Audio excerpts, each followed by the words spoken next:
Des pêcheurs s'activent autour du filet sur la plage de Lomé. Mais la prise du jour n'a pas été bonne. Les pêcheurs ont des difficultés pour capturer suffisamment de poissons alors que la côte ouest africaine regorge de plusieurs variétés. Ils pointent du doigt la pêche illicite pratiquée par des navires étrangers. Le travail, ça nous empêche. Parfois, on n'arrive pas à gagner beaucoup de poissons. La région ouest africaine fait face à la pêche illicite non déclarée, non réglementée, qui, selon la FAO, représente 37% des captures. La pêche illégale et la surexploitation accélèrent ainsi la raréfaction des ressources halieutiques.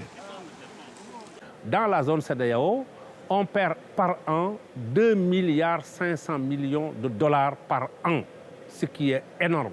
En dehors de cette masse financière, donc les écosystèmes sont détruits.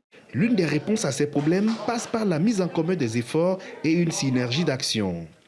Premier pays producteur de poissons en Afrique, le Maroc essaie de se démarquer avec des mesures strictes et un système de surveillance et de contrôle pour lutter contre la pêche illégale. Il y a tout l'arsenal de ce qu'on appelle le suivi, contrôle et surveillance. Combattre au niveau d'un seul État n'est pas viable et ne peut pas donner de grands résultats. Donc moi je pense que c'est une collaboration et une synergie entre tous les États pour pouvoir vraiment espérer en arriver à bout.